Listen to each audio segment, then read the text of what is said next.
Prologue, the question that changed everything. Close your eyes, take a deep breath in and a slow, mindful breath out. Allow your mind to slow down. Allow yourself to feel the silence. This silence is ancient. It has existed long before us, long before the world became what we know today. Within this silence lies a story of a man who once asked himself a question that changes. Destiny once long ago, there was a prince.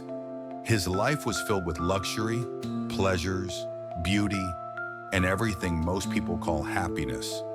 And yet one day, amidst all this splendor, he felt an emptiness. He looked at his world and saw illusion.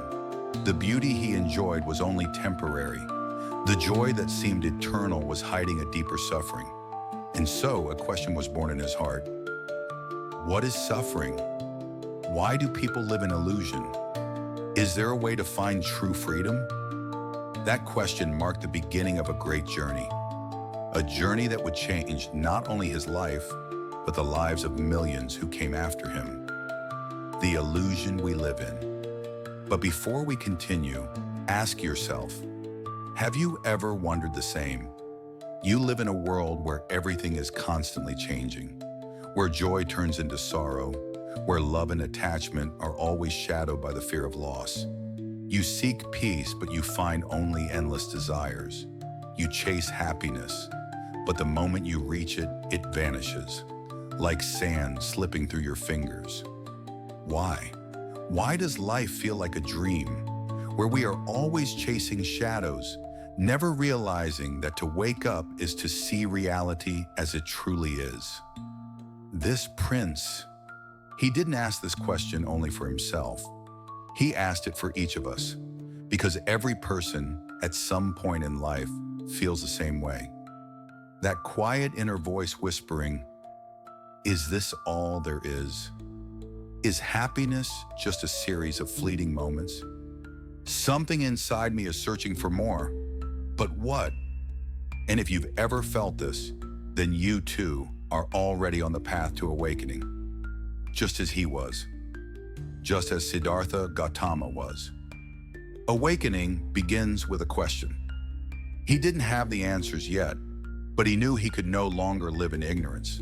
Something deep within him was calling him beyond the palace, beyond everything he had ever known. And so one day he took his first step toward the truth.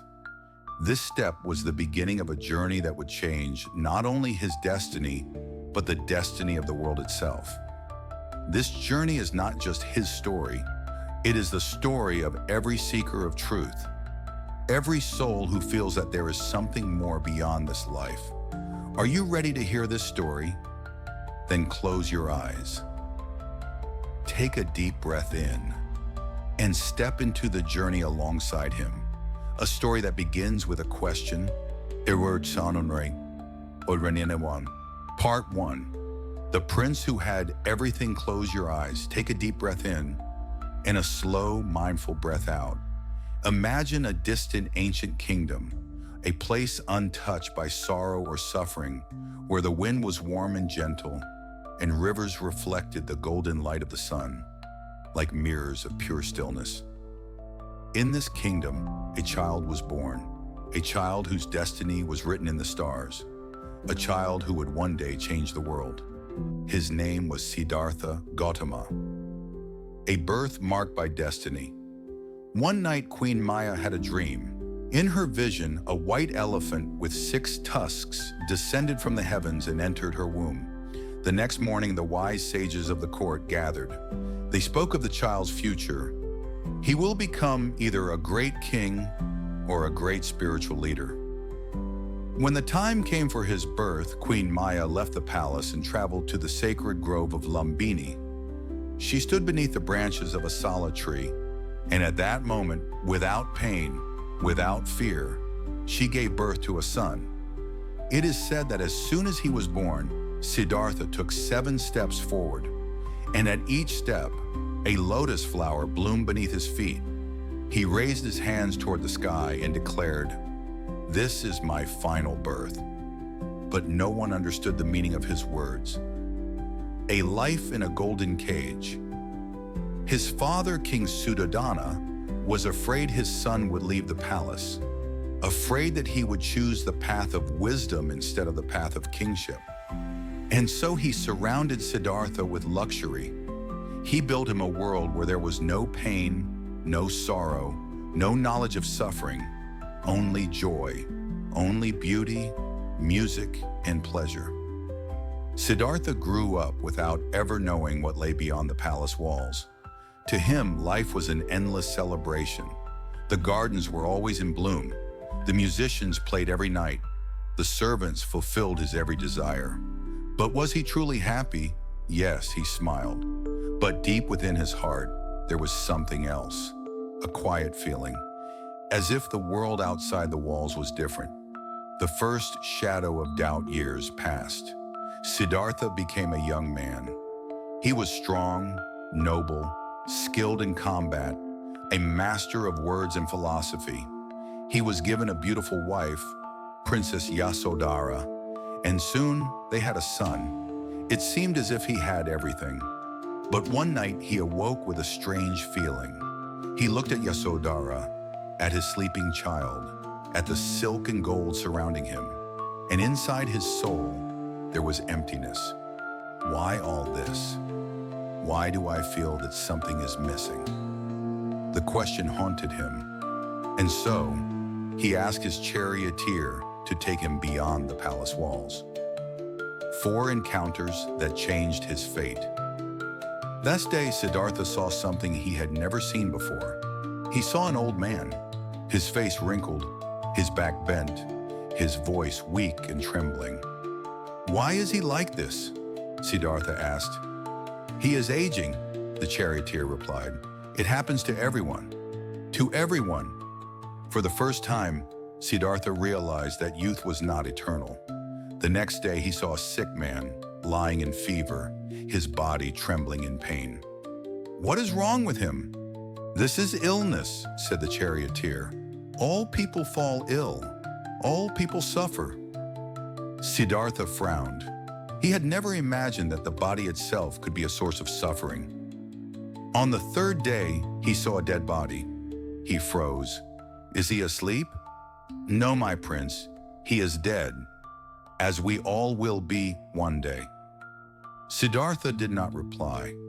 He only stared at the body, feeling his understanding of the world begin to crumble. But on the 4th day, he saw something different. He saw a monk, barefoot, calm, walking the road in silence. His face was filled with a peace that made the prince's heart tremble. Who is he? He is one who seeks the truth. In that moment, Siddhartha realized, I have been living in illusion. I do not know what life truly is, but I must find the answer. A choice that changed the world. That night, as the palace slept, Siddhartha looked one last time at his wife, at his son, at the golden walls of his kingdom, the walls that had been his prison, and he left. No gold, no title, no name. Only a question guiding him forward. What is truth? Sonin. Part 2, The 4 Encounters, A Meeting with Truth. Close your eyes, take a deep breath in, and a slow, mindful breath out. Let yourself feel the silence, a silence that carries the weight of time. For years, Siddhartha Gautama lived in a world without suffering, a world where pain did not exist, where youth seemed eternal, where laughter and music never faded. But all of it was an illusion. One day, he stepped beyond the walls of his golden prison and encountered truth for the very first time. It was not whispered in sacred scriptures. It was not hidden in royal teachings. It was right before his eyes. And in 4 encounters, his life would change forever. The first encounter, the shadow of time. The golden chariot moved slowly through the streets.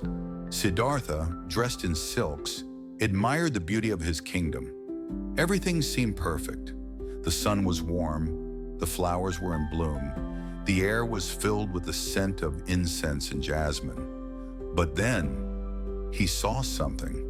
An old man, walking with difficulty, his back bent, his face lined with deep wrinkles. His hands trembled as he took each step. His breath was slow and heavy, his eyes dimmed by the weight of years. Siddhartha's heart tightened. What is wrong with this man? The charioteer lowered his gaze. He is old, my prince. This happens to everyone. Siddhartha was silent. To everyone? For the first time in his life, he realized that youth is not eternal. The strong grow weak, the beautiful fade. Everything he had known was destined to change. The second encounter, the reality of pain. The next day, Siddhartha left the palace again, but this time, his heart was restless. His mind, once so peaceful, was now filled with questions. As he rode through the streets, he saw a man lying on the ground. His body trembled. His skin was pale and covered in sweat. His breath came in ragged gasps. The man's family surrounded him, but they could do nothing. What is wrong with him? He is sick, the charioteer said. All people fall ill, my prince. No one can escape it. Siddhartha's hands clenched. He had never imagined that the body could become a prison of pain. Illness does not ask who you are. It does not care if you are rich or poor, strong or weak. It comes for everyone. The third encounter, the final silence. By the third day, Siddhartha no longer smiled. His world had cracked. The palace seemed smaller. The music of the dancers no longer brought him joy. He wanted to see more. He needed to understand.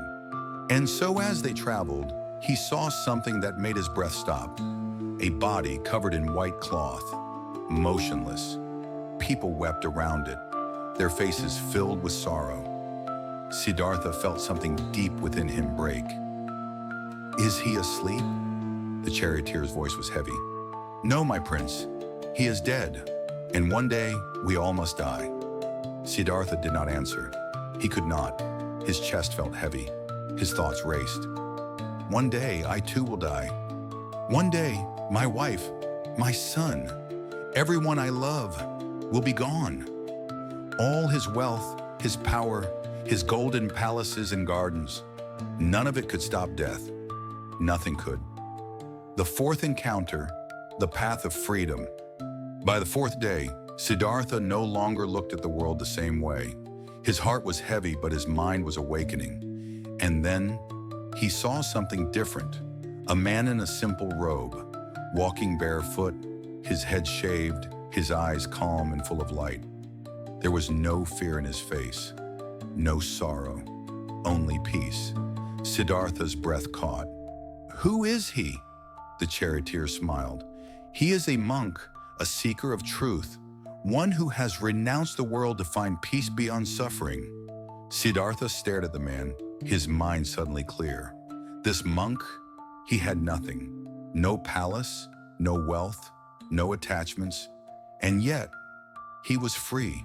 Siddhartha realized for the first time what he had been searching for. Not pleasure, not riches, not power. Truth. A choice that changed everything.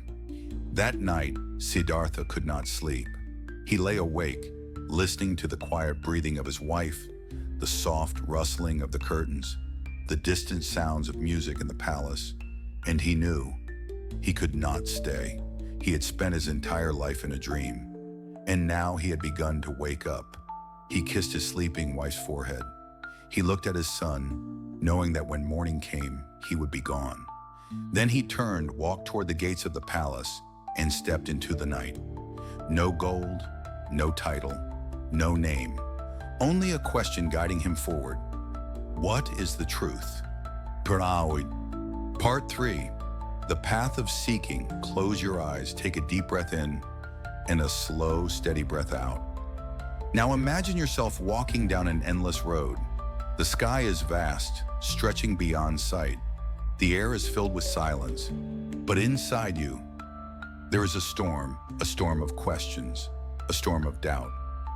This was the path Siddhartha Gautama walked, a path of seeking, a path of searching for truth. But truth is not found in gold, nor in palaces, nor in the echoes of the past. It is found in the depths of the self. 6 years of searching, Siddhartha left behind everything. His kingdom, his family, his name.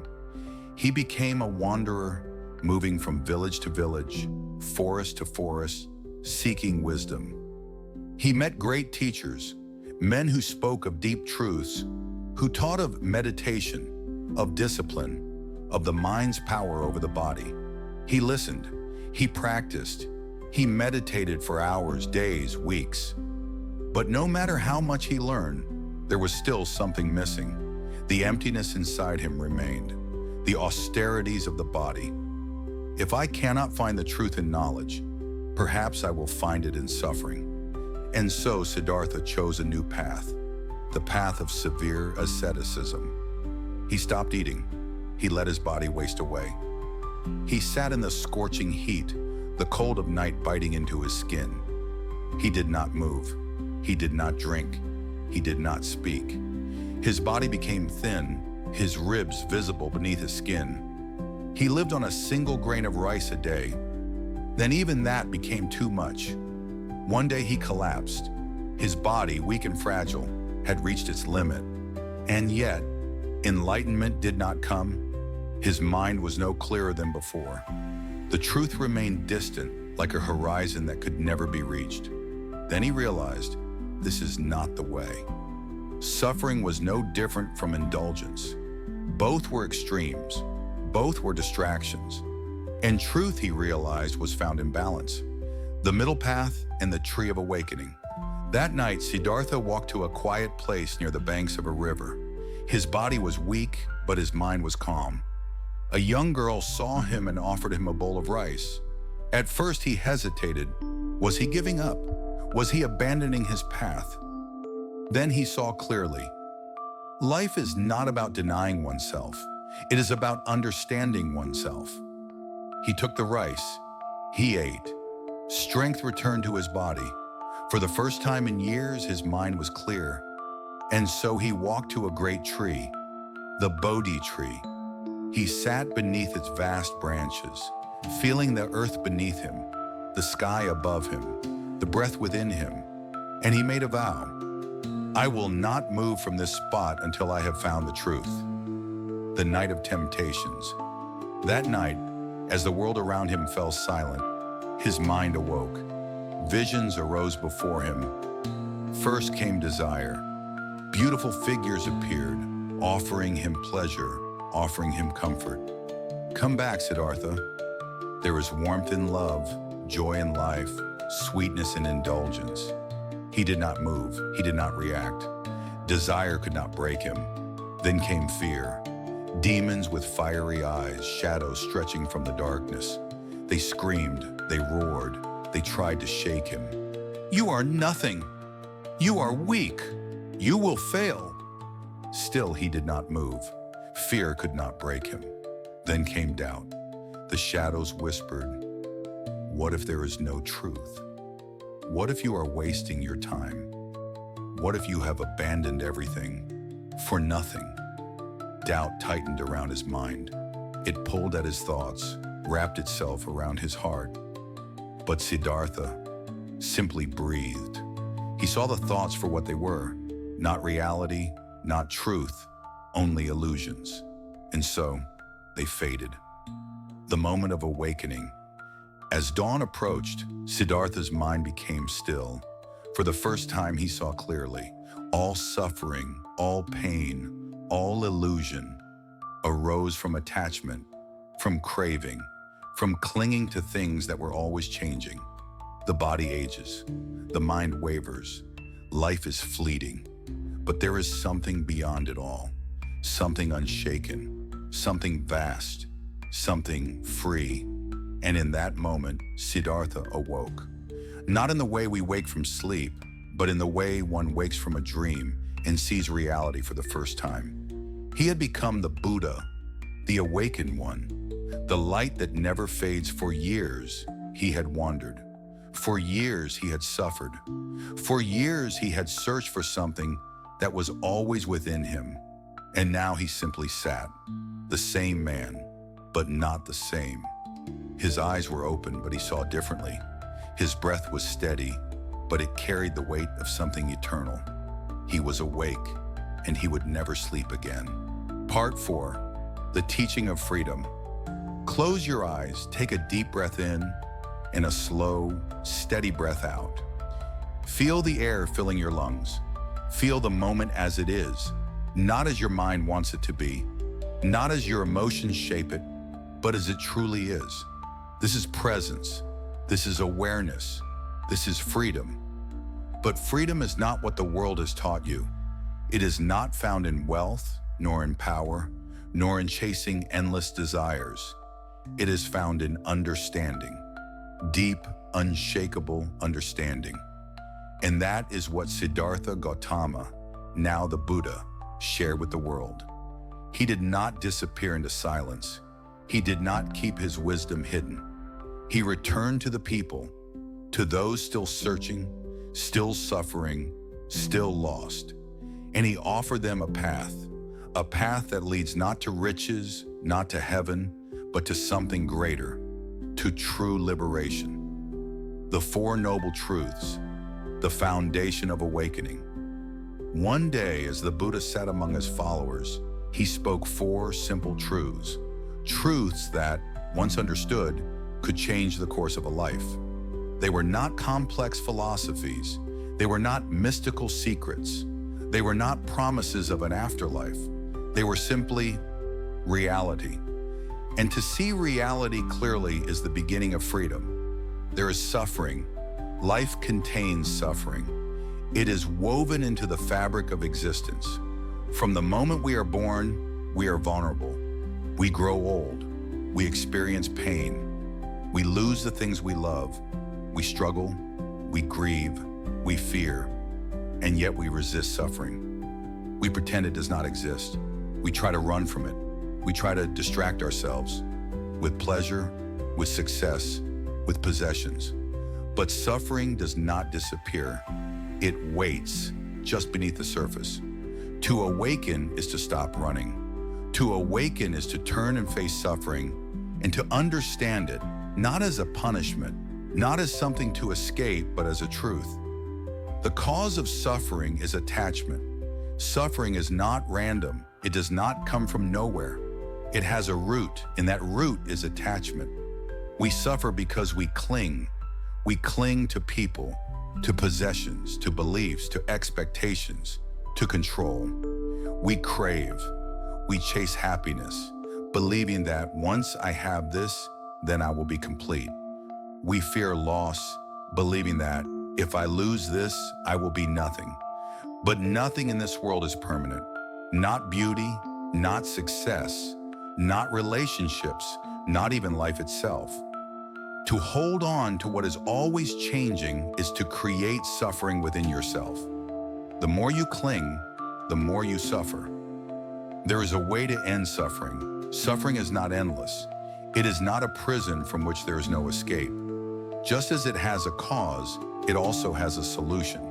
And that solution is letting go. Not abandoning life, not rejecting love, not avoiding responsibility, but letting go of the illusion that anything can be grasped forever. When you release attachment, you release suffering. When you accept the impermanence of all things, you become free. There is a path that leads to liberation. This path is not found in extremes, not in indulgence, not in deprivation. It is not about running toward pleasure or running away from pain.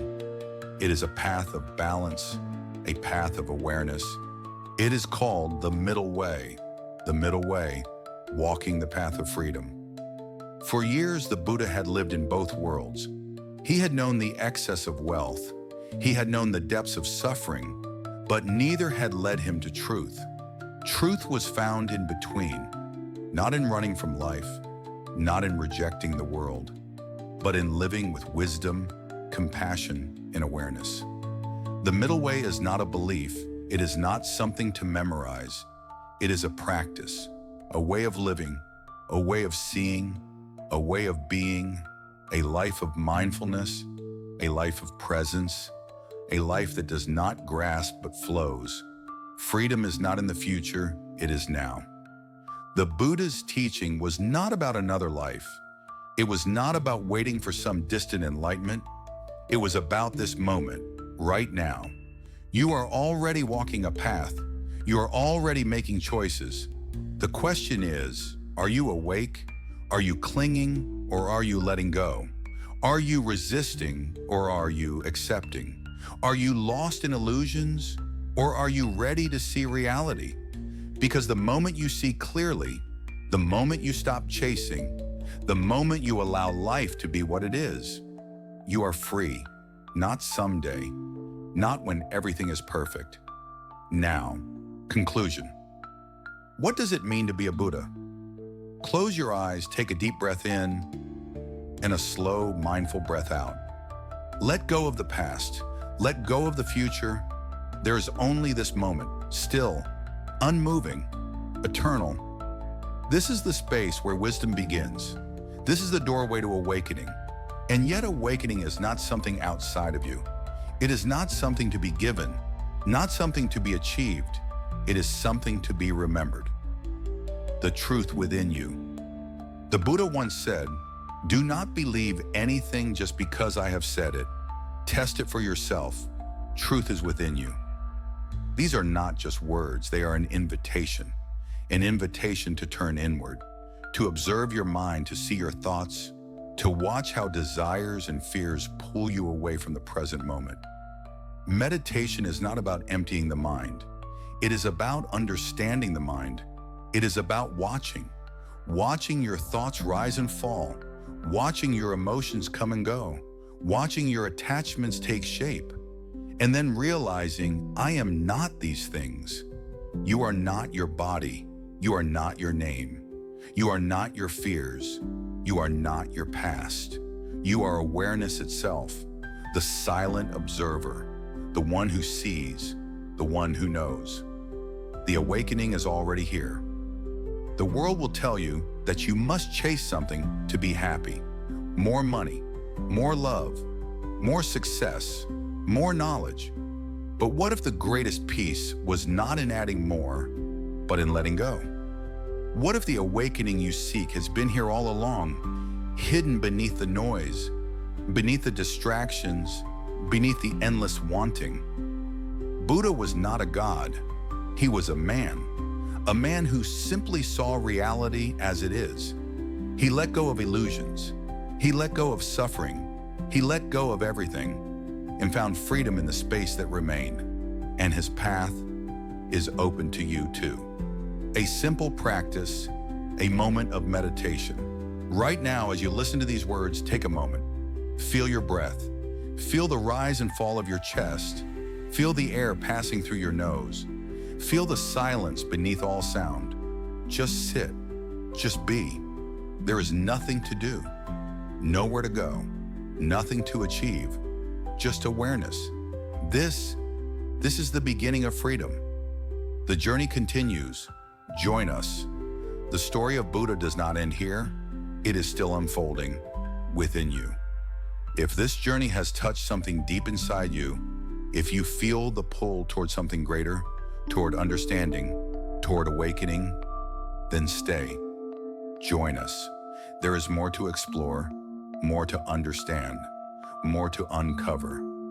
Subscribe to this channel, turn on notifications, and let this be the beginning of your own journey into wisdom and clarity. Leave a comment, share your thoughts, your experiences, your questions. This is a space for seekers, for those who wish to see, for those who are ready to wake up. You are not alone. The path is open. Will you walk it? The end of this story, the beginning of yours.